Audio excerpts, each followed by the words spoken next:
بسم الله الرحمن الرحيم الحمد لله رب العالمين وأشهد أن لا إله إلا الله ولي الصالحين وأشهد أن محمدا عبده ورسوله السلام عليكم ورحمة الله وبركاته. Dear brothers and sisters, and welcome to another episode of Defense Against Disaster.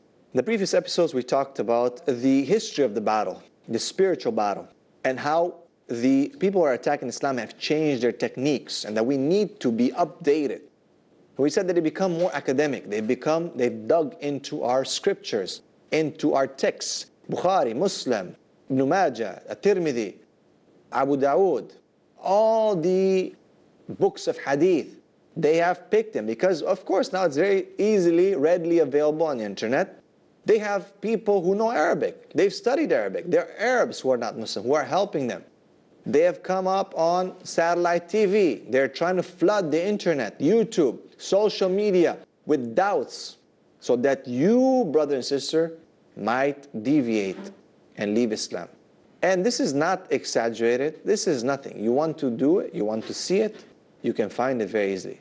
You probably know in your community some people, you saw them coming to Islam, and then next thing you know is that they're out. And I've met quite a lot of them.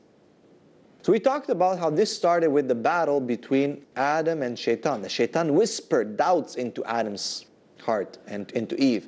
And that he packaged the whispers very nicely. It was something that, yeah, I should do that. It makes sense. Even though Allah told them not to do it. So Allah ordered them not to come close to this tree. But Shaitan came and repackaged the whole deal and made it sound very nice.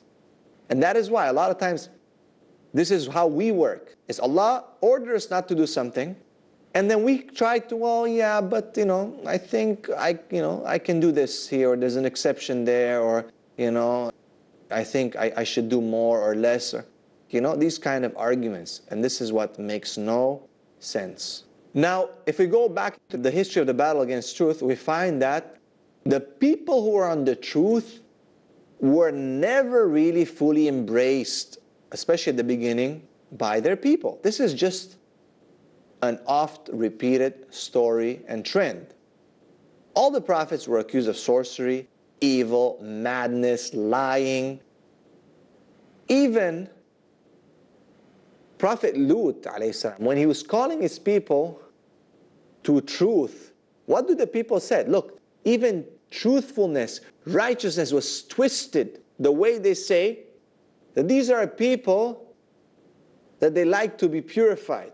As impurity is something bad, because they were dirty, what they were doing. So you see, in the history of this battle, truth will be packaged as something dirty, as something ugly. People will attack you. They will try to brainwash you and convince you that, look, the people who hold the truth actually are the liars. And this is one of the signs the Prophet ﷺ talked about, that towards the Day of Judgment, truth will be considered as falsehood, and falsehood as truth. A liar will be believed, and a person who speaks truth and a truthful person will be called a liar. Look around you, brothers and sisters. Look in the newspapers. Look who is running the media. Look what kind of news we get. Look at all the controversies that are taking place. All the conspiracies. Where are we? Look at who's speaking usually. And what do they say?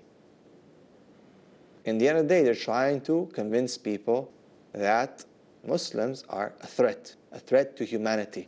Why? To stop them from spreading this message, to stop them, make sure that this message doesn't reach anyone. Boycott them, make sure that they don't get there, that they don't reach. SubhanAllah, I was seeing a post recently that they were trying to stop one of our dear, respected scholars, da'is. And the title was saying that protecting people from so-and-so. And then someone replied saying that we are protecting the same people from hellfire. SubhanAllah. So we said all prophets were accused of evil and sorcery and madness, lying and so on. This is nothing new. It's called character assassination. If you cannot deal with the argument of someone comes with an argument, you will hit their character. You try to poison the well. Instead of saying, what he's saying is wrong because of 1, 2, 3, and give a proper proof and rational argument, you say, but you know that this person is crazy, he's dealing with magic, or he's just extreme, and he's got wicked ideas and so on, right? So what happens is, instead of dealing with the argument, the person is telling you, brother, sister, look at 1, 2, 3, 4. You're directed into a different area, and you're not focusing on the argument, you're focusing now on the person. And that's how they try to discredit people. Because if they can do that, if they can assassinate the character, the person, then people will not look at the argument. They will not look at the message. They cut the message. They lose credibility. They rip the credibility out of them. So if you know that a thief or a person comes to you and say, they want to talk to you, they say, no, sorry. I know who you are. I don't need to hear from you. You're crazy.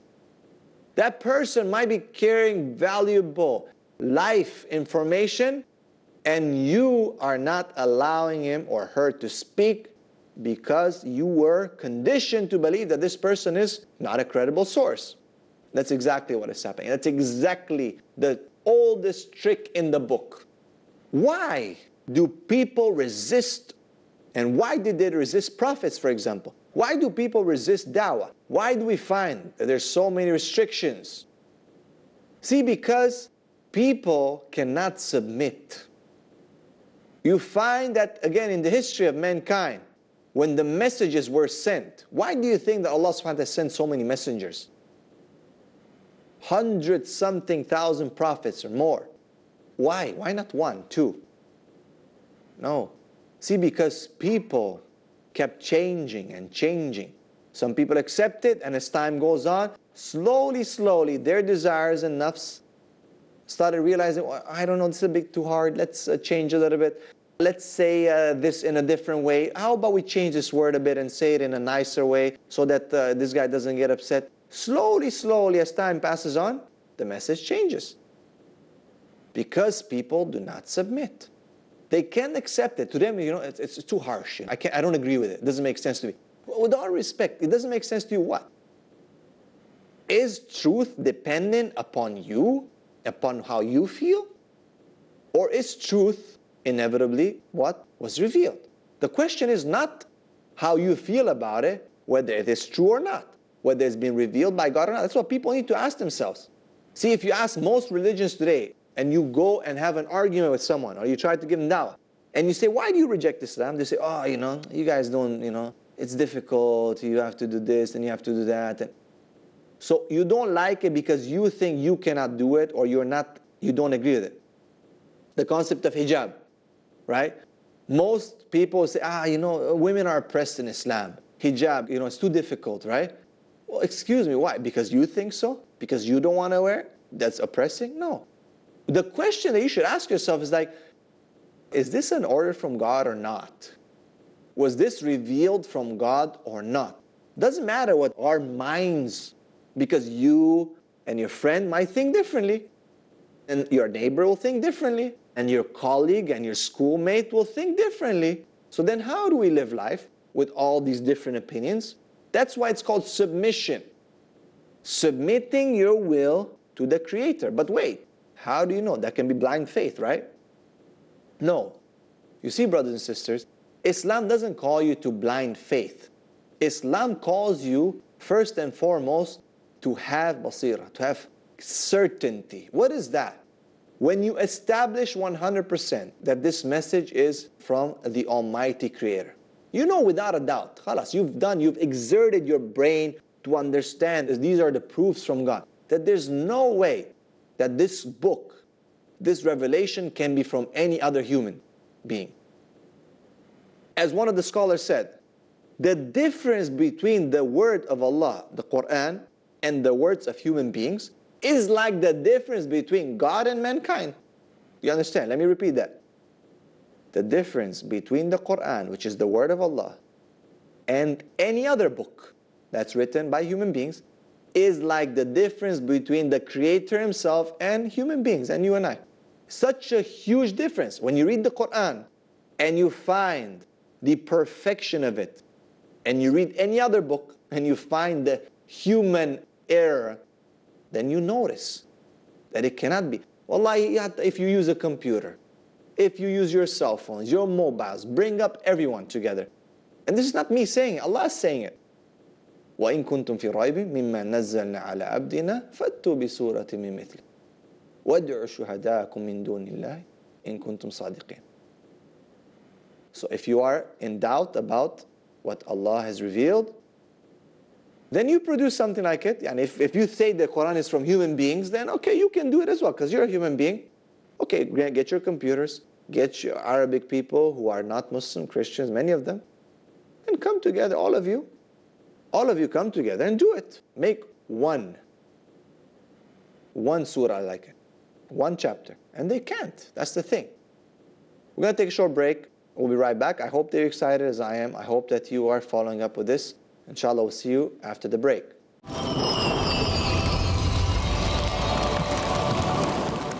Assalamu alaikum wa rahmatullahi wa barakatuh. This is your brother in Islam, Abdul Rahim Green, and you're watching Peace TV. Analyze your mistakes. Have you ever tried to overcome your anger? Realize your weakness. Do you find it difficult to control your tongue? Diagnose your moral sickness. Have you ever felt that your intentions are corrupt?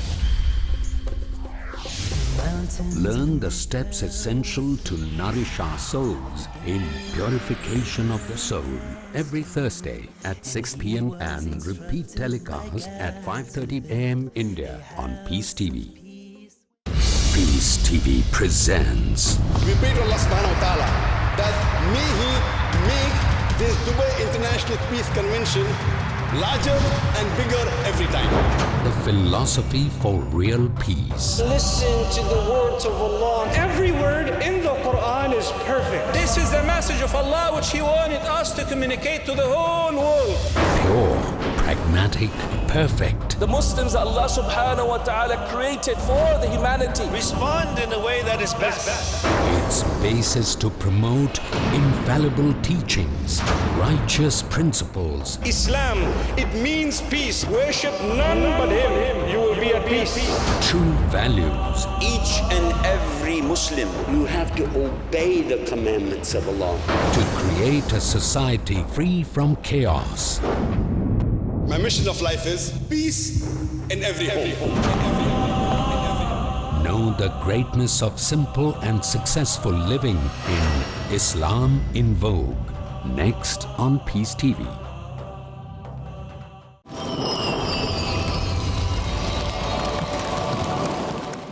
Assalamu alaikum wa rahmatullahi wa barakatuh. Welcome back after the break. We're talking about submitting and how people change the message because of their lack of submission. And we said that Allah subhanahu wa ta'ala has challenged the people. You see, it's very clear. The message of God is very clear. Why? Because it carries the attributes of God. The Quran is the speech of Allah subhanahu wa ta'ala. The Quran is the speech of Allah subhanahu wa ta'ala. It's verbatim, not created. Very important. It's not the creation. It is the speech of Allah subhanahu wa ta'ala. It was recorded in the Mus'haf, and it was passed down on to us. Millions of people have memorized this book. Pay attention. I'm going to say it very clear. There is no book in this world, meaning this book is unique. Just like Allah subhanahu wa ta'ala is unique. وَلَمْ يَكُنْ لَهُ كُفُوًا أَحَدٌ. There's no book in this world that people in general can memorize. Now, I'm not talking about an exception that, mashallah, there's some smart guy somewhere who memorized the book. No. I'm talking about that it's the default, that millions of people can memorize it. Millions, if not hundreds of millions of people throughout history who have memorized the Quran from cover to cover. Because Allah subhanahu wa ta'ala, it's not me, Gabriel, saying it. This is because Allah said it. Okay, Allah said it. وَلَقَدْ يَسَّرْنَا الْقُرْآنَ لِذِكْرِ فَهَلْ مِن مُدَّكِرٍ. We have made this Quran easy for you to remember. Is there anyone to take heed? Allah has made it easy for you. What, you're saying a Bengali person can memorize it, a Pakistani person, an Indian person, African person, Arab person, a European person?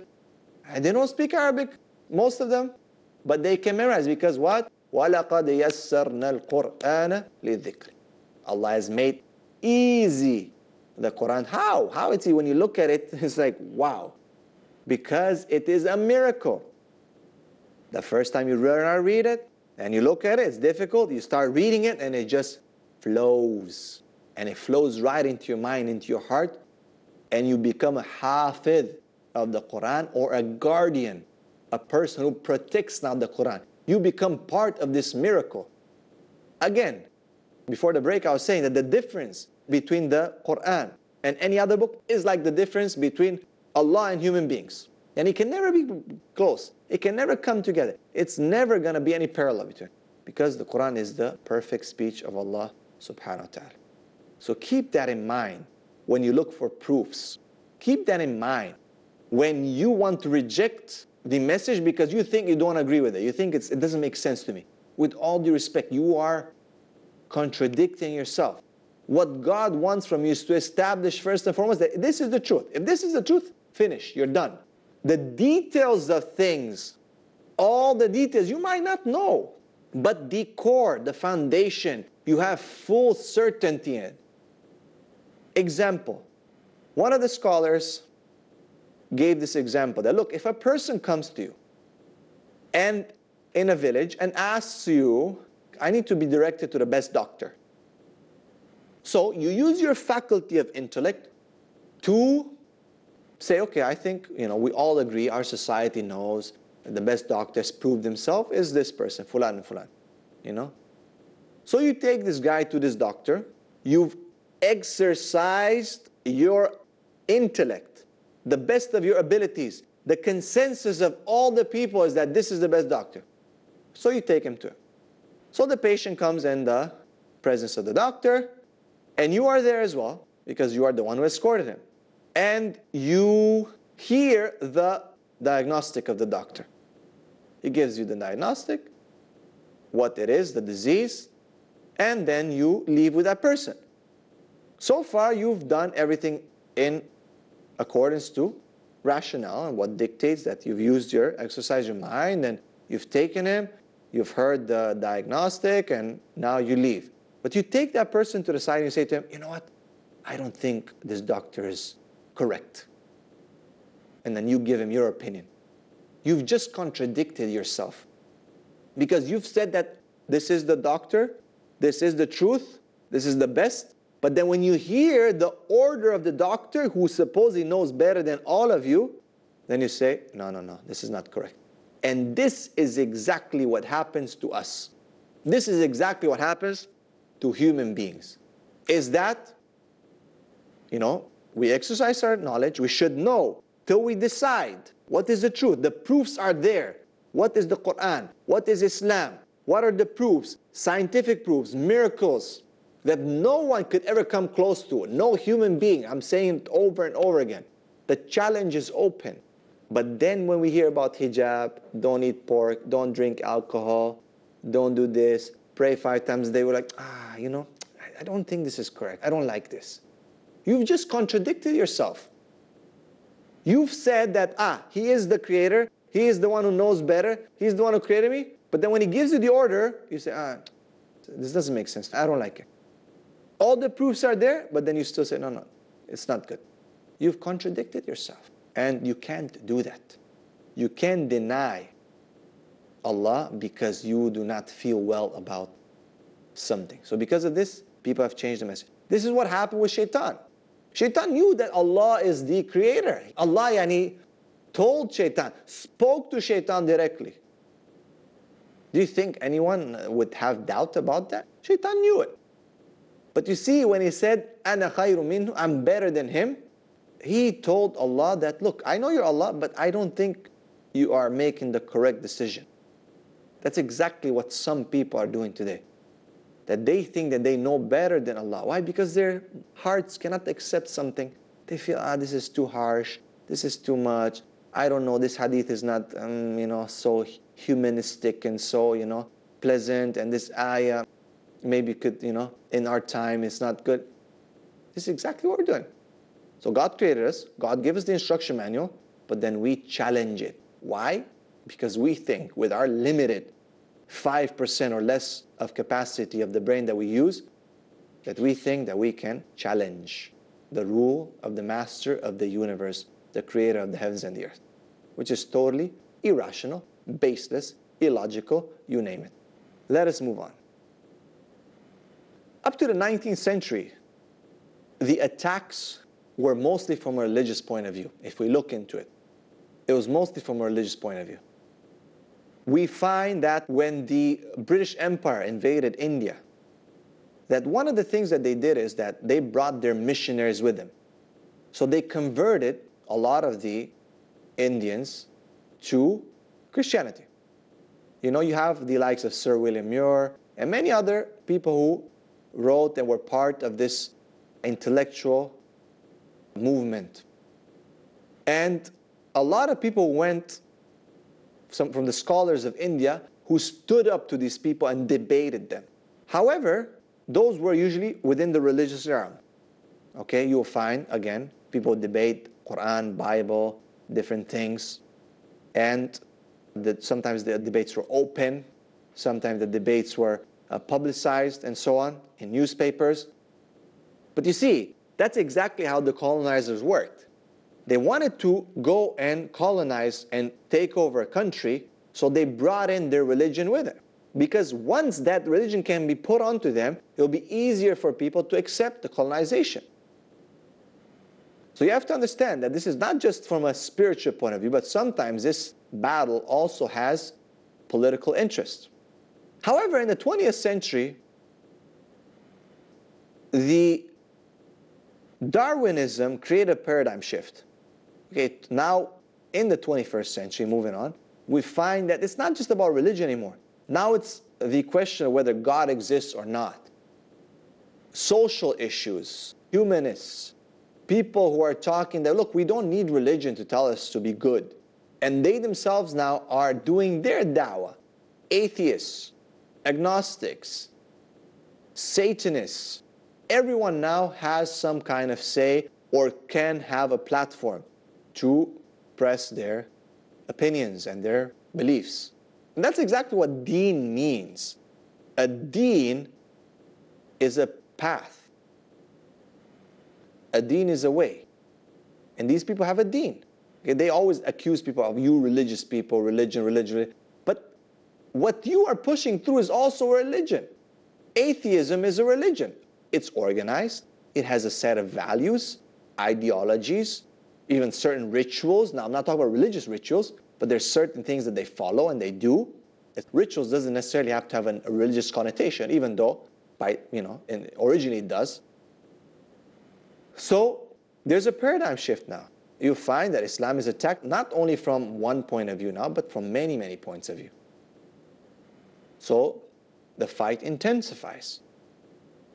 Current groups are so diverse and so hard to tackle because sometimes they don't have a foundation to counter them on. So for example, if you debate with a Christian, you can say, well, if he says to you, well, you guys talking about, your Quran talks about hijab, for example, okay?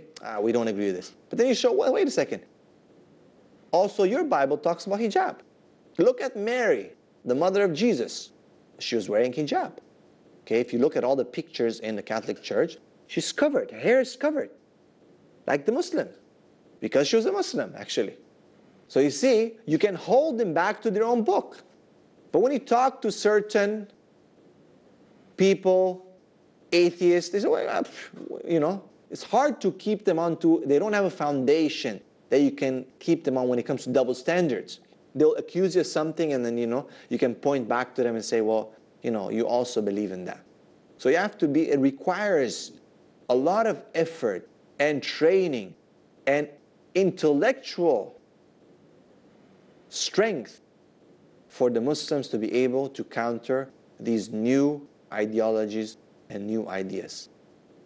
Dear brothers and sisters, take it seriously. Take it seriously. Protect yourself.